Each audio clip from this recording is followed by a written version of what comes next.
a special welcome to our very distinguished panel. I should introduce myself first. My name is Omita. I'm the editor of the IIC Quarterly, the journal that was instituted by Dr. Karan Singh in 1974, and of which he remains chairman. So, in a sense, he's my boss. But a slight digression, I have a couple of minutes. I've always been a backbencher. I've never liked a microphone, and only Dr. Karan Singh could have done this to me, landed me in this position. So I think I'll have to take this up with you at a later stage. But that's why it is my privilege to be here because he's my mentor. And another thing, which is coincidence, he may not remember it despite his photographic memory, but in the late 60s, when he was Minister of Civil Aviation and Tourism, my father was his JS. And now, all these years later, I work with you. So that means a lot. And just one more thing, we talk very highly of Dr. Karan Singh, many qualities. But the one thing that strikes me the most is, despite his achievements, he remains a very humble human being. And while I was going through this book, I realized that not any of the quotations that brought this out for me, but actually the foreword. Just one line. So he says, despite my protestations, Mala has now brought out a book based on quotations from my work. I can only express the hope that particularly young readers may draw some guidance, if not wisdom, from them. So I'm sure we'll do more than that. So it's again my privilege to be here. Coming to the main event, introductions are really redundant when you have a distinguished panel. Our chief guest this evening is Mr. Pawan K. Verma, writer, diplomat, and now in politics, where he was a member of parliament in the Rajya Sabha. Mr. Verma is a popular columnist and a well-known TV commentator. Author of over a dozen best-selling books, in 2018, he was conferred an honorary doctorate by Sri Sharda Institute of Indian Management for his book Adi Shankaracharya, Hinduism's Greatest Thinker. He has been ambassador in several countries, including Bhutan, and director of the Nehru Center in London. Mr. Verma.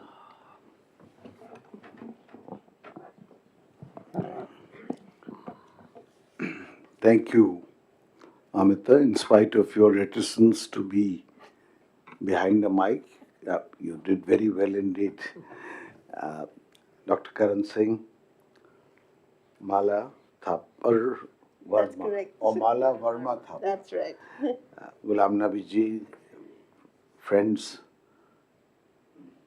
it's a great honor and privilege to be here for the launch of this book because I think we are in an era where the words of wisdom articulated by one of the most profound minds that we have seen in this era need to echo again and again. I have had the great privilege of knowing Dr. Singh well and also of having the privilege of working with him when I was Director General ICCR and he was the President. And I've met a few people who, in equal measure, have devoted their lives partly to the public, partly to the spirit, and partly to contemplation on the remarkable, this bewildering plurality of our lives. So, in part contemplation, in part involvement, and in part transcendence. And in doing this, he has achieved a most remarkable, almost Confucian balance, where he has pursued each with a dignity, dedication, and integrity without compromising either. So, in that sense, he is a role model for this generation and for future generations to come. Some of his writings are well known. I was first introduced to him by his autobiography, but I have since read many more of his writings, and there is hardly any aspect of human endeavor which he has not elevated by the sheer energy of the application of an enlightened mind, which cannot be said for too many people today.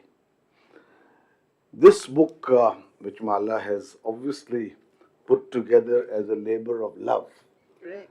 uh, is a slim volume of his quotes and,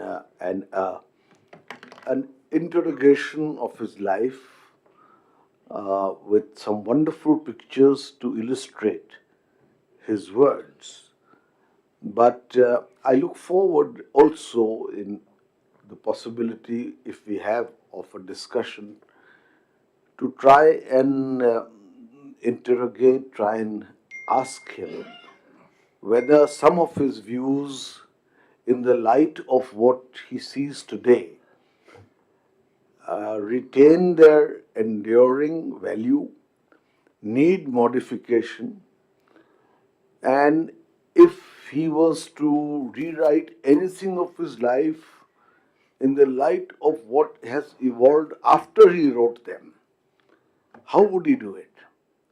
Because in Dr. Karan Singh, we have, perhaps after Sarvapalli Radhakrishnan, the most outstanding philosopher statesman. And I've often said that he is the best president of India the country did not get. But yeah, that apart, uh, he is a person who is a guiding light, a beacon for those who are willing to listen to him. My worry sometimes is that in the cacophony of the lowest common denominator of public life that dominates today, how many people are willing to listen? In particular, since I've been a student of religion and Hindu philosophy in particular, nowhere compared to his depth of research and understanding, but in my own small way, I found his contemplation on Hindu philosophy to be one of very, very lasting value. Lasting value. We have the practice of religion, of which I am not a very great believer, but I am an agnostic. He, I think, believes in the practice of religion also. But it is on the philosophy of the spiritual, of the metaphysical, that he has spent a great deal of time. And guided by that illuminating light, he has expressed himself on a great range of issues, from how what behavior should be in public life, on the nature and environment, on what values matter to the young, and perhaps now even to the old, because the difference between them is becoming non-existent, and a variety of other issues which we need to ponder and think about. So I think this book has a value because reading spans have become somewhat telescoped. People want to read as little to gain as much as possible. Tomorrow, sir, I'm speaking, giving a keynote address in Patna on the subject of whether Indian classical music tradition is under threat. By which I mean that there was a time when the sanctity of the raga was such that without going through the necessary steps of its elaboration, you could never get the rasa or the mood that rag was supposed to invoke. But today there is a fast forward mechanism for everything, where you just want to get to the gist of things with the minimum effort. But that being as it may, this book's value therefore increases. So I want to say that for me, in any capacity, at any time, it's a great benediction and honor and privilege to be present at anything that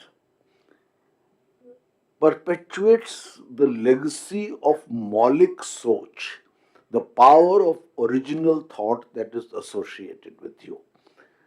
And so I congratulate you and Mala on this book, and I look forward to its release and our subsequent conversation if it's possible. Thank you so very much. I think we can, Mala, release the book now. Would you like? Okay, hello. So I'm going to release the book from which about which Pravinji has spoken so well. My name is Mala Thapar. I'm a very ordinary person, and there's nothing much to I have say. your introduction here. Okay, so nevertheless. Just stick to the plan. So, okay. Please release the book. That's okay.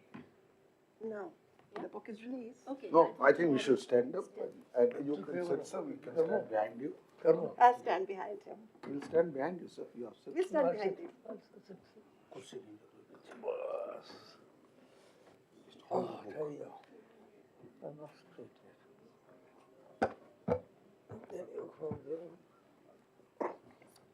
Okay.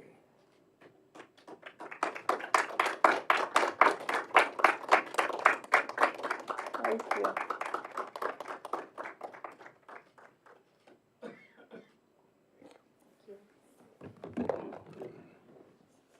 Brought some flowers. Flowers here. Worry about the flowers. I brought Thank you, Mr. Verma. That was both very moving and eloquently put. I now introduce Mala Thapar, who's not ordinary at all. Educationist and cultural consultant, author, motivational speaker, and teacher, both in India and abroad. She is also deputy head of the Research and Development Unit of Indian Certificate of School Examinations. Mala, floor is yours, please. Thank you, Amita, for the nice introduction. But it's just, how did this book come into being? I'm going to say a few words for that. This book came into being because I felt the necessity of having his words of wisdom and his life broadcast through a book which could be given as a birthday gift, as a wedding gift, on any occasion. Because it's got pictures also, it's something which people are not going to forget.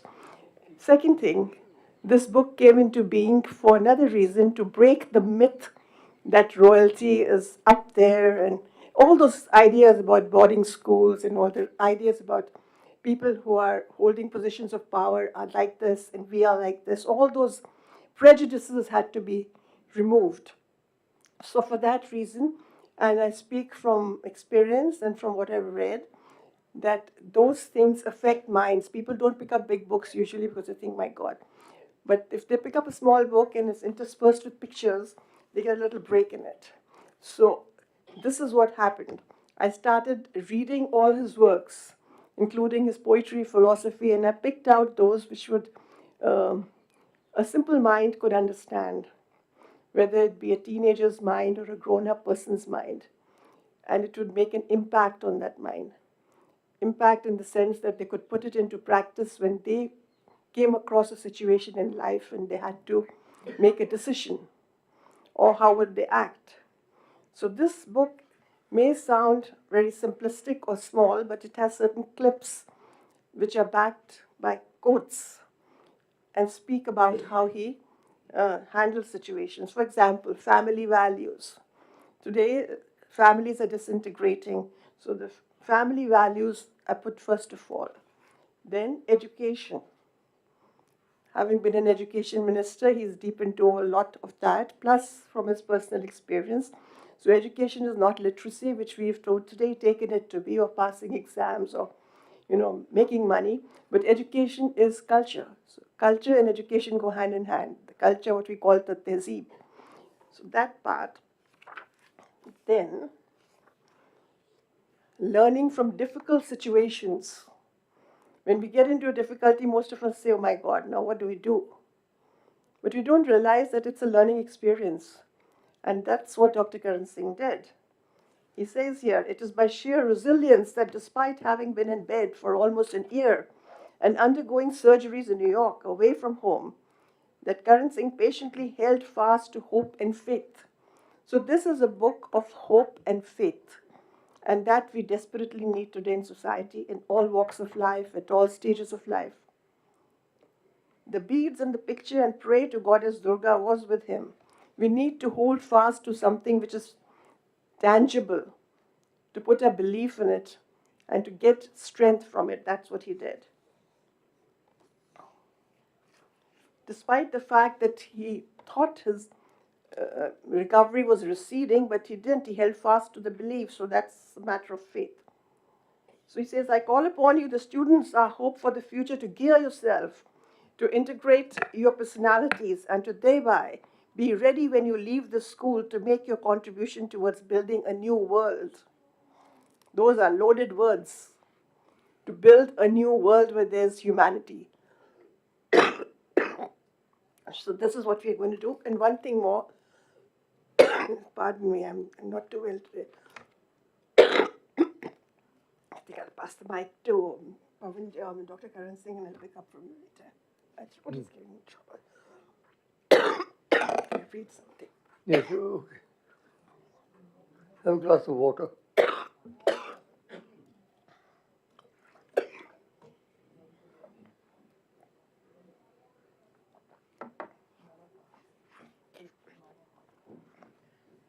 I'm going to come down to lessons in leadership. Having held several leadership portfolios in his life from a very young age, Yuvraj Karan Singh was a self-aware leader. How few are there today? Thank you. He knows himself, his surroundings, is observant and perceptive, and respects other perspectives. That's the key thing. Today is the age of moral dyslexia, which means either my way or the highway. My God, I'm getting a lot of these lozenges and things wrong. Thank you.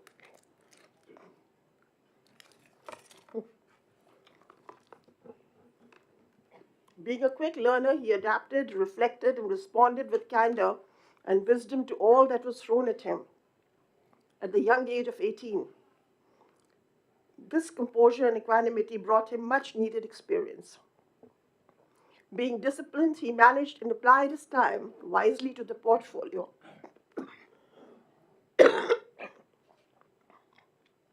And became a wise choice, as Gandhiji referred to him in his visit to Srinagar.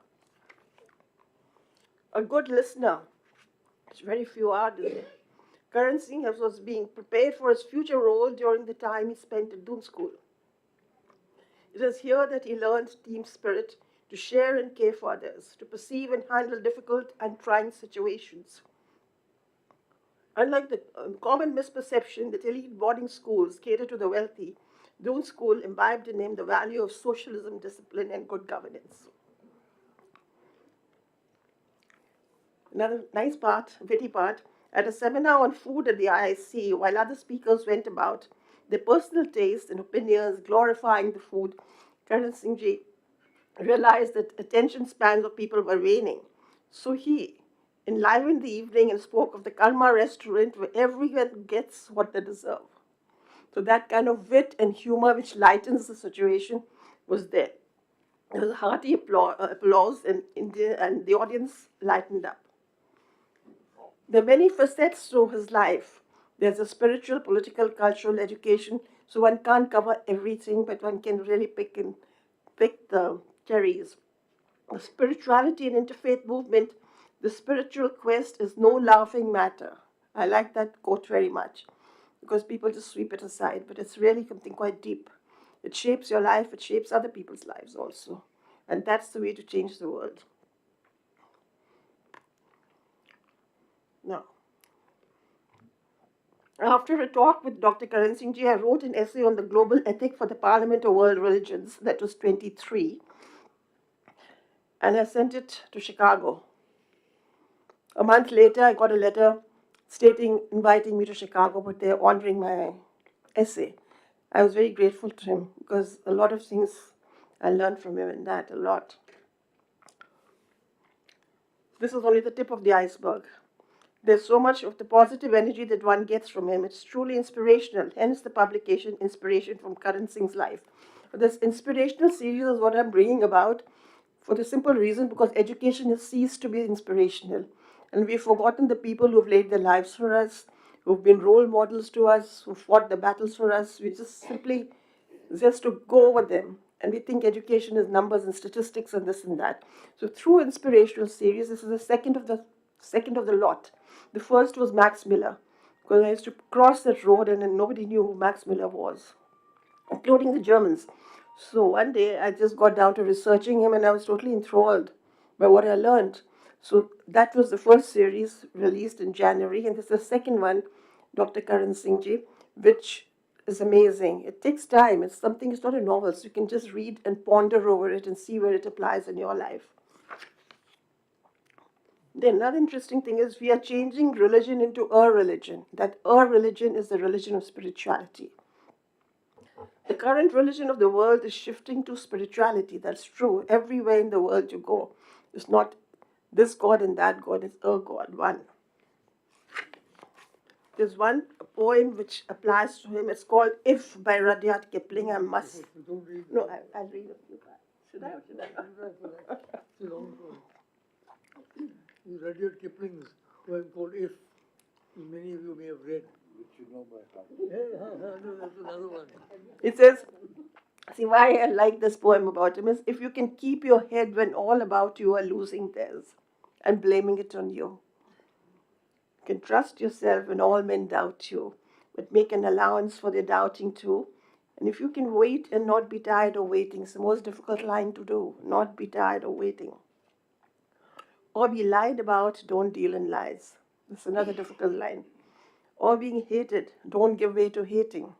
It's happening all the time, so there are wars in the world. And yet, don't look too good, nor talk too wise. In the defense services, they make everyone learn this. All the cadets learn this poem. So all those people who are from the defense here, they would be knowing about that. So should I read this part more? If you can force your heart and nerve and sinew to serve your turn long after they are gone, this is about self-discipline, which he projects. And so hold on when there's nothing in you except the will which says to them, hold on. Very important. So poetry, which he loves, I won't read the whole thing, has the uncanny knack of conveying beautifully the message by touching the soul of the reader. This poem illustrates and exemplifies it.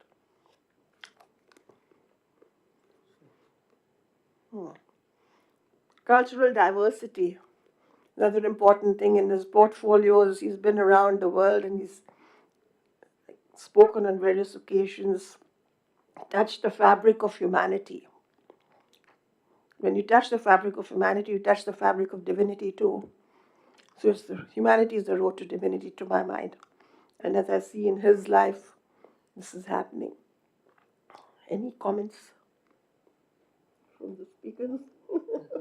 That's it. My turn. Your turn. You don't have to introduce me, please. No, obviously not. Yes. Thank you. That would be the most stupid thing to do. But we'd like to hear from you now. Before that, you get into a conversation with Mr. Verma. My good friend Pavan Verma, Mara Thapar, the author of this book, many friends in the audience, including my political associate for half a century, Ghulam Nabi Azad, and whole half century, 1972 onwards, and friends. I don't really know what to say except to thank you for your very generous remarks, Pavan. I hope I really live up to all that you've said, because I sometimes doubt if I do. What Mala has done, I think, she's tried to make a small book with quotations and beautiful photographs so that people can pick them up easily. They're not too expensive. They can be given as gifts, or they can go into schools and educational institutions. That is where I really like them to go. Because I've written 20 books, but those are serious long books. no student has the time to read them nowadays.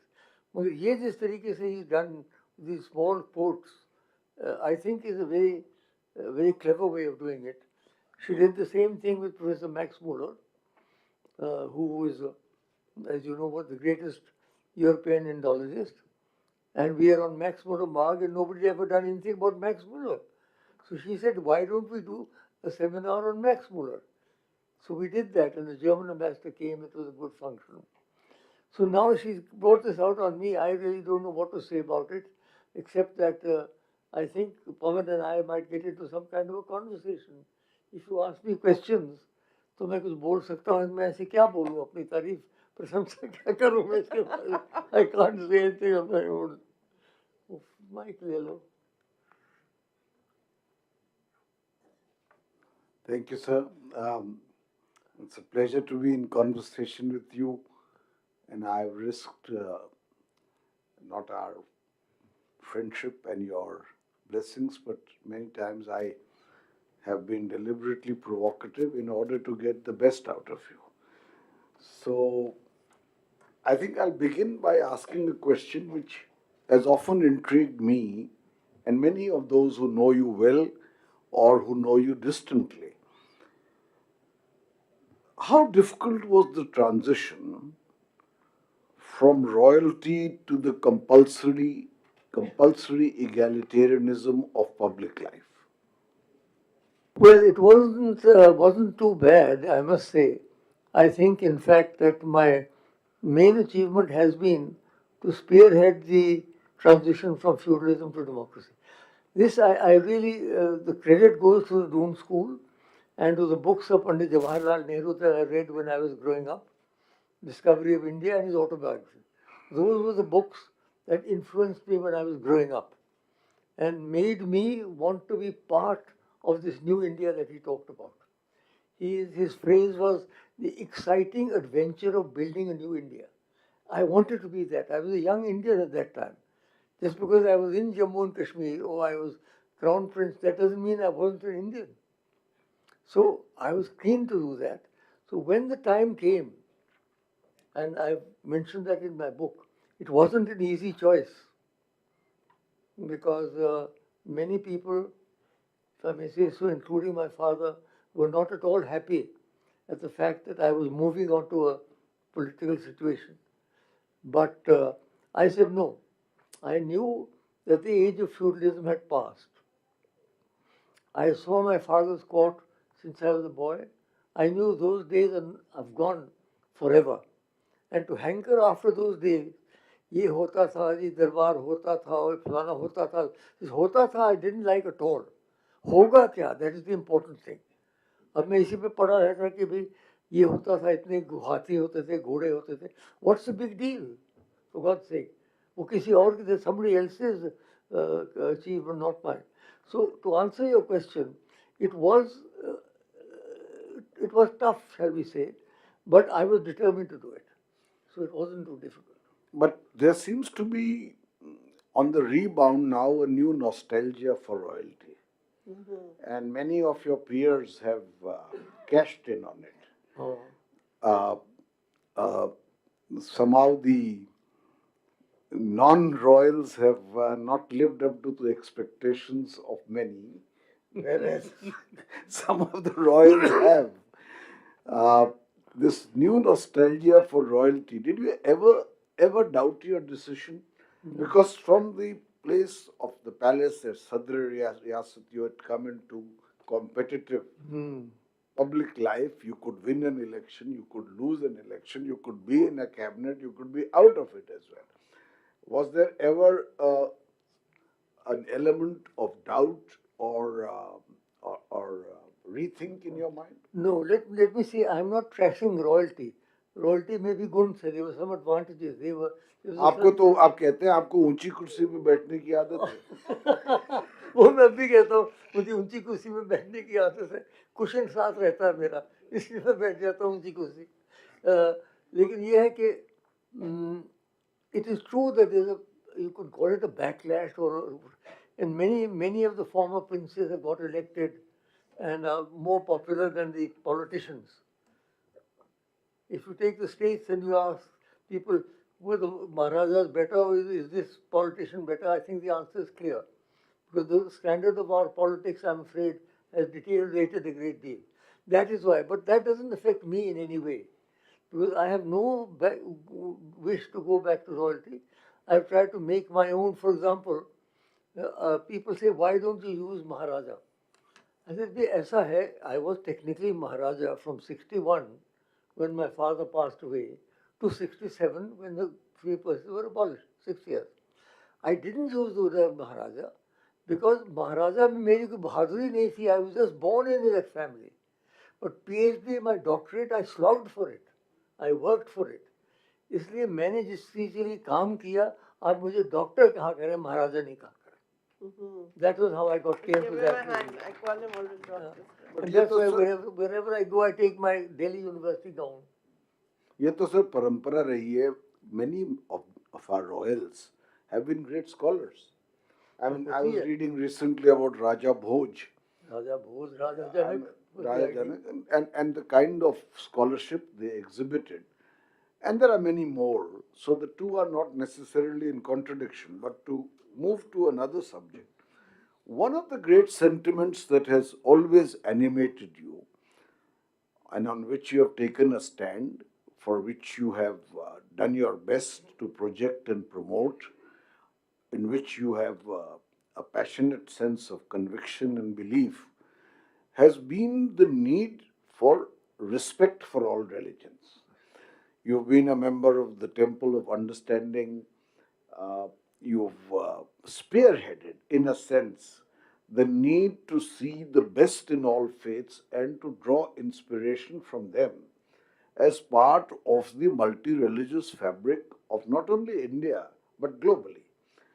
Do you sometimes sense a sense of disappointment today that that spirit which animated you is somewhat flagging? Well, let me see why the spirit animated me, because it was my childhood. My mother was a village girl. She wasn't a princess. She had her puja room. She'd take me into the puja room whenever I went and did the usual parikrama of the tulsi, batiyan leke. So that is that. Then the first school I went to was a convent school. And I loved those pictures of Mary and baby Christ. It was a presentation convent in Srinagar. So I was very impressed with that at that time. Then I come from a Muslim majority state. So bachpan se when I was growing up, at least when I was my Sadr Riyasat, I would go to Makhdoom Sahab, I would go to Charare Sharif, I would go to Baba Rishi, along with my own temples.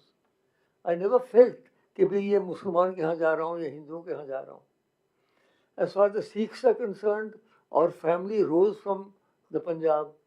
Our family owes its whole existence to Maharaja Sher Punjab, Maharaja Ranjit Singh. And so in a way, I grew up with this multi-religious thing, Muslim, Sikh, Isai. And when I started studying, I read a bit of Plato and then I came to the Upanishads. There I found this inclusive idea that ekam sat vipraha bahuda vadanti.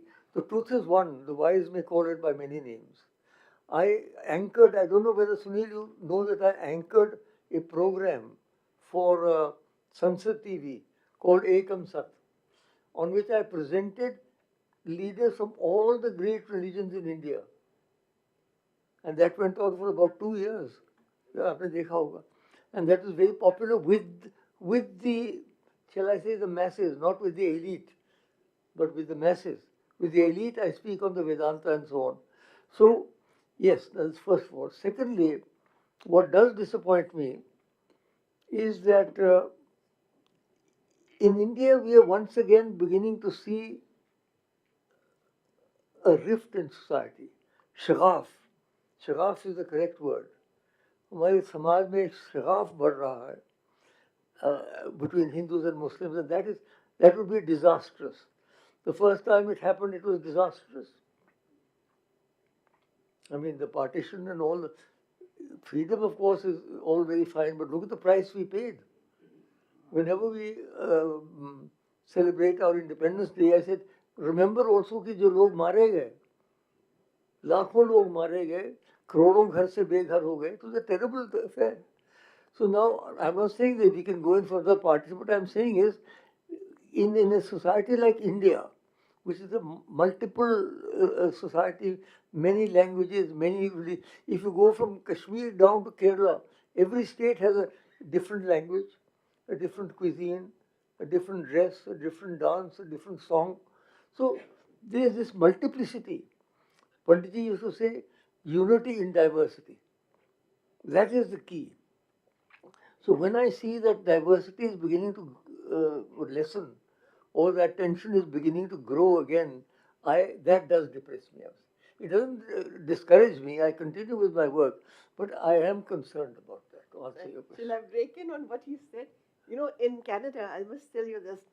I shot a film on Dr. Karan Singh called Pluralism in Religion, and there was a beautiful party given by a Jewish lady, Bluma Pell, at Niagara on the Lake. So we showed this film, and everybody who was somebody was there. So the film spoke about this, just what he said, unity and diversity. You don't have to stand up and sit down, and faith, etc. So everybody was watching it very carefully. And the Jews are also very strict in their religion. After a while, Blua Pal got up and she said, "Please come in." And she said, "I think I should be a Hindu." So, when she said that, so the whole Jewish community had their eyes open, and they were, as it is, quite mesmerized by the way he spoke about religion and faith and what else. We don't have to stand up, sit down, she said.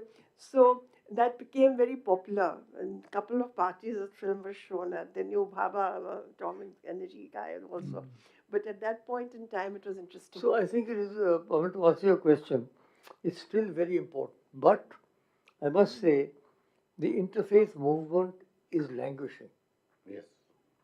It was more powerful in the 20th century, but in the 21st century, everything seems to have moved onto the environment, which is also a good thing. But the interfaith as such is languishing, which is, I think, a pity. Sir, do you think, because you've been involved globally on this issue, do you think the interfaith movement is languishing globally now with the rise of certain parties which are, वो जिसको कहते हैं संकीर्णता है उनके Maybe, vision में सोच maybe में it is. and it's not only a India specific problem, in which case you have to live for another 50 years to continue your battle. Yes, well, the battle is a never ending one. It is true that in the year 2000, the United Nations had an international conference on political and spiritual leaders. The one and only time they had that. I was there, I presided over the plenary. And after that, they've lost interest. And somebody said to me, Dr. Saab, interfaith is so 20th century. So, so I said, what do you mean so 20th century? He said, नहीं वो अब गया छोड़ दिए अब आप environment पे आ जाइए. मैंने कहा बेटा environment पे भी ठीक है, I agree. Environment is one of the areas where all religions can contribute. But that doesn't mean that we should give up the interfaith movement. वो घट रहा है.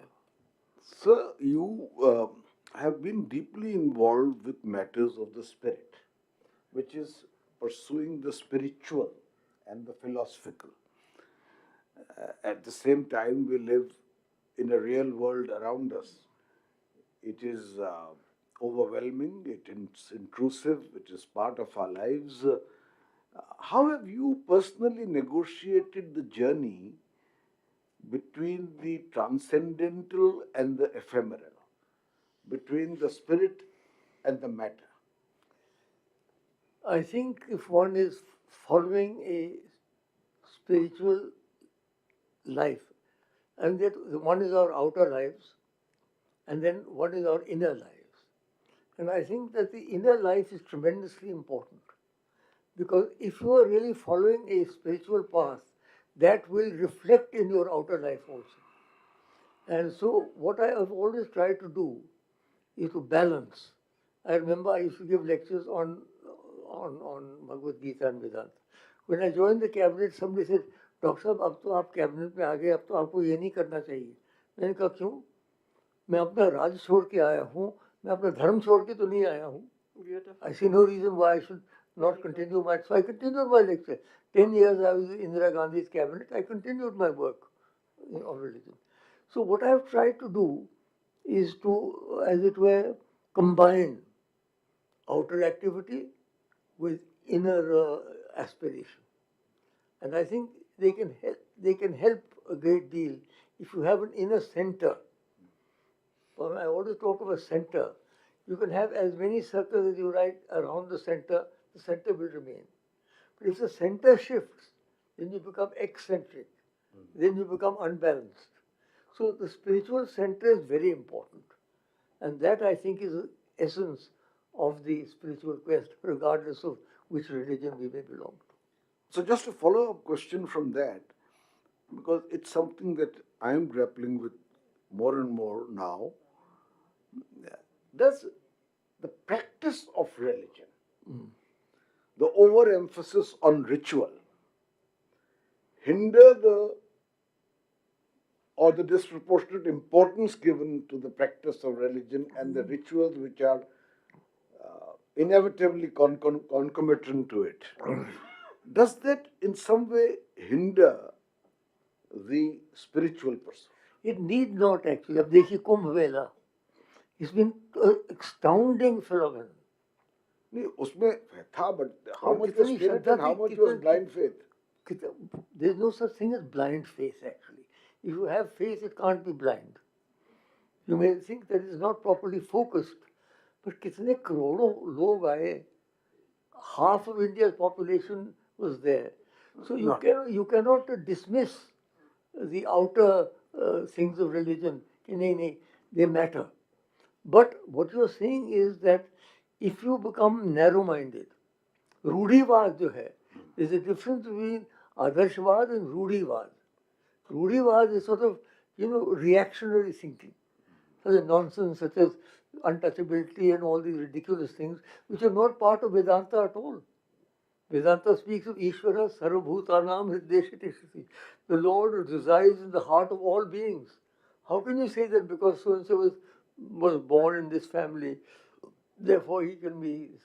I think that untouchability has been the greatest disgrace that India has had, and it continues to have for thousands of years. Whatever we may say, however great our philosophy may be, the way we have treated the Dalits over these centuries is absolutely, it's sort of, we can't Inhuman. defend it, inhuman, indefensible. So we've got to move out of that. I've never felt that. I've always had people around me, regardless of caste. Many of my closest associates and servants are in fact Dalits.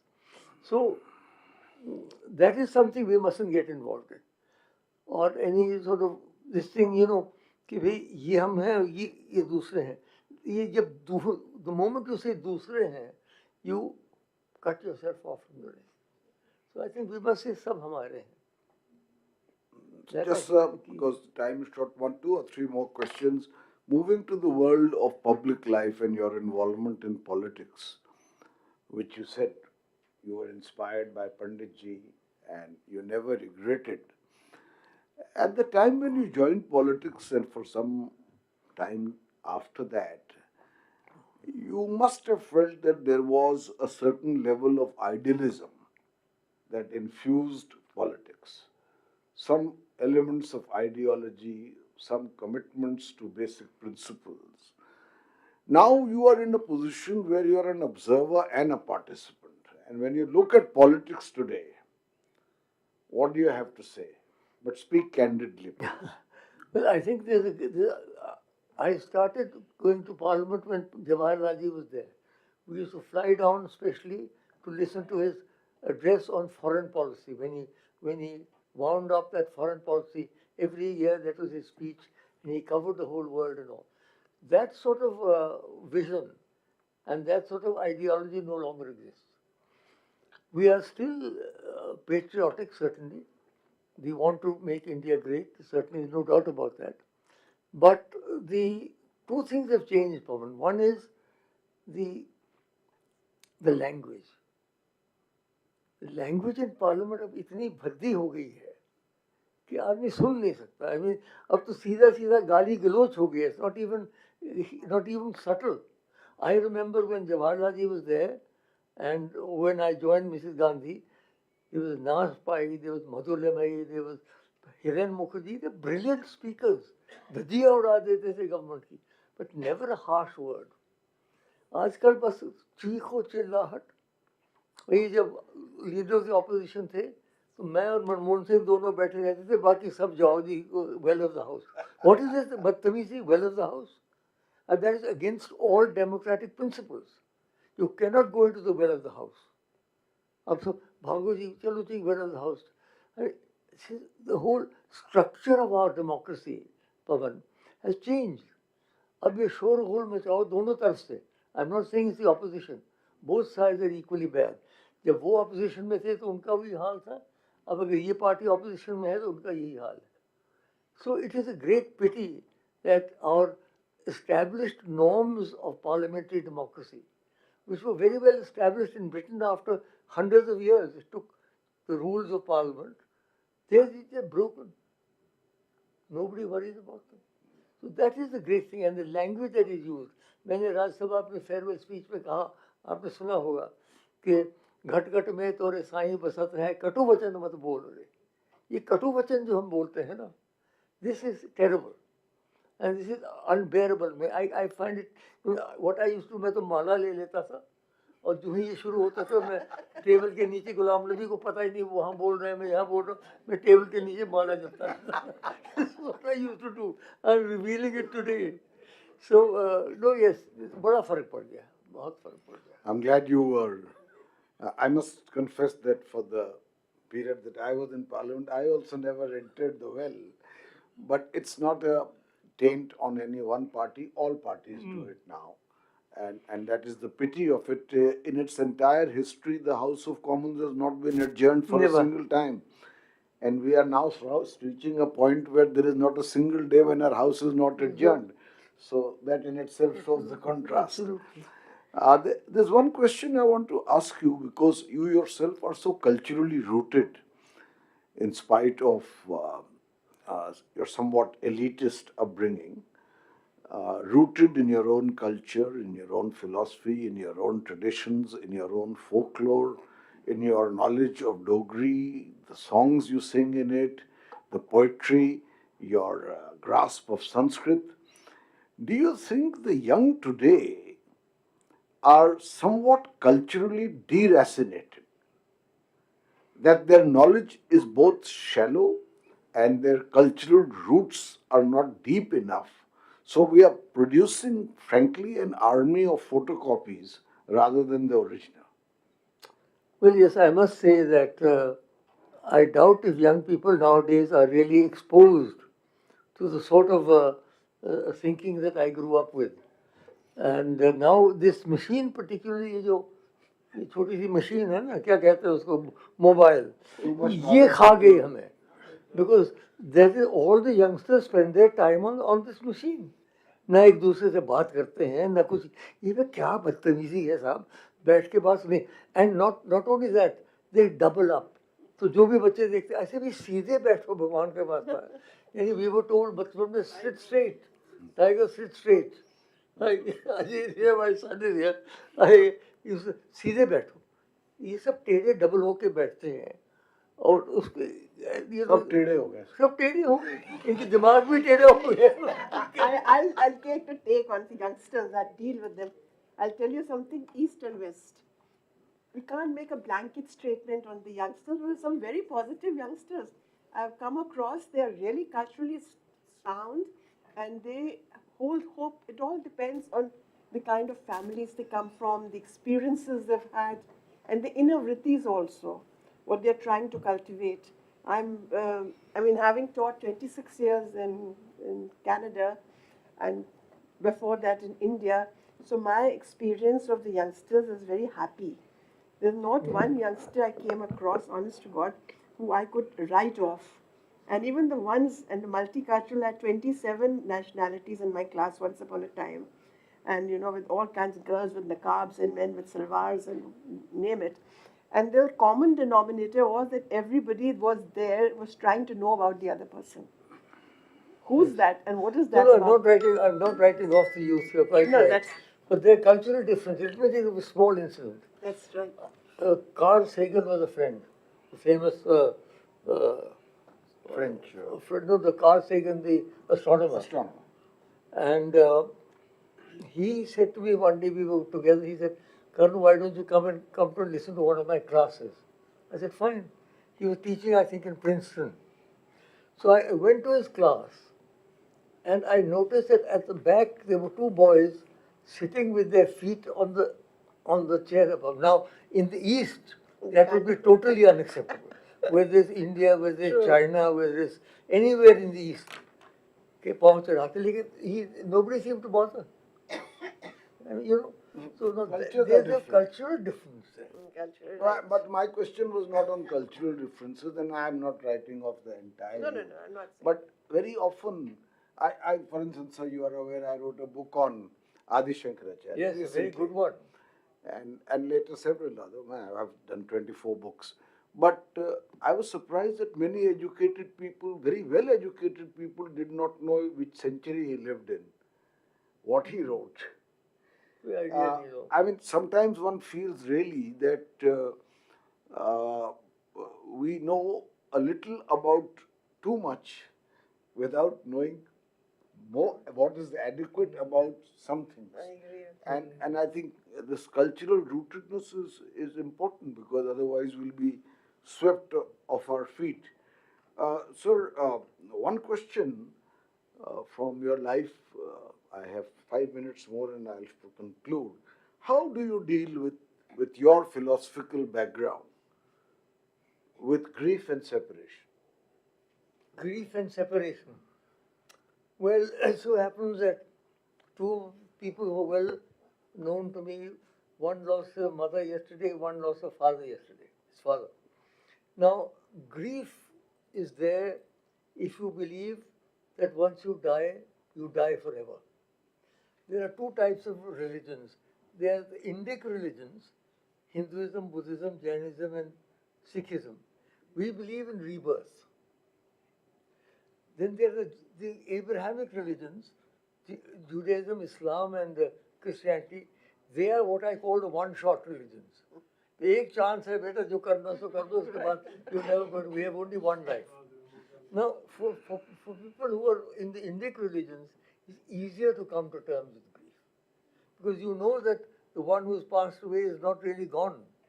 They're still there, their vibes are there. Maybe partially they're there, because we believe that it's only the body that falls, then the mind and the emotions continue for a while until they finally fade away. So I think the way to deal with grief is not to sort of become hopeless and too sort of affected, but to try and take it with equanimity, with detachment, and try and pray for the departed soul. When my wife, आपको कभी नहीं लगता कि दिल बहलाने को ये ख्याल अच्छा है? नहीं हो सकता है, दिल भी बहलाता है. Like, for example, when my wife passed away, every year on the 24th of May, there's a photograph. What do I have below? Swasti va paraya tamasa parasta. May your journey towards the light be auspicious. इससे बढ़कर क्या कहें? Last two quick questions, sir. One is, you were described in the opening statements by Amita ji as a man of humility. Now, of course, you're an impeccably polite person, but I have always noticed in you, as against humility, an arrogance of spirit, by which means that you don't suffer fools gladly. Would I be right in that assessment? I think humility is a much overrated virtue. बड़ा गरीब है जी, humility is, ऐसे लगता है ये बड़ा गरीब आदमी बेचारा. That's not the way it should be. Humility one shouldn't be arrogant. When I speak about Vedanta, I have a certain, if you like, spiritual arrogance. I say this is what the Vedanta says. So to that extent, your criticism is justified. To that extent, I am not humble. And last question, sir. You've written a remarkably well written, exceptionally readable autobiography. Yes.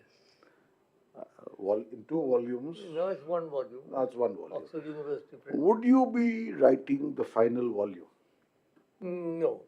You see, I'll tell you why. My autobiography takes me up to the day I joined Mrs. Gandhi's government, which was on the 14th of March 1967. Because I had all the papers, all my Sadr Riyasat papers, all the governor's conferences papers. After that, I have no papers. We were not But allowed. that may be a plus point. Yeah, no, but we were not allowed to bring the papers home.